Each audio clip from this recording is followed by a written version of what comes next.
যুদ্ধের সময় আল্লাহ একটা চ্যালেঞ্জ দিয়েছেন, একটা কথা বলেছেন। কি বলেছেন? আলিফ লাম মিম। আলিফ লামের কোনো অর্থ নাই, অর্থ হলো আল্লাহু আ'লামু বিমুরাদিহি বিযাতিহি।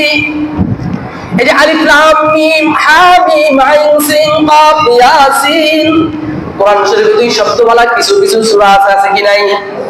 বরং কিয়ামত পর্যন্ত এটা একটা চ্যালেঞ্জ।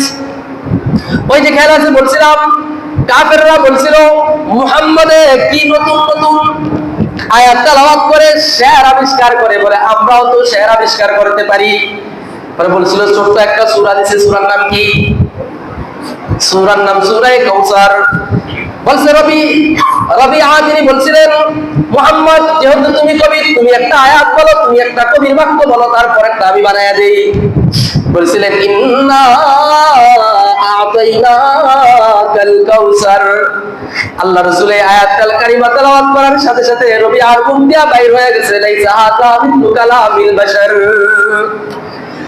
বলে মুহাম্মদ, তোমার জবান থেকে যে আরবি বাক্য বাইর হয়েছে, খোদার কসম করে বলি, ওই জাতের কসম করে বলি, যে জাতের রব তুমি মানো, যে জাতকে তুমি রব মানো, ওই রবের কসম করে বলি, লাইসা হাযা কালামুল বাশার। এই যে জবান দিয়া যে আয়াত কারিমা তুমি তেলাওয়াত করেছো, এটা দুনিয়ার কোন সাধারণ মানুষের মুখ দ্বারা বাহিরকৃত শব্দ নয়।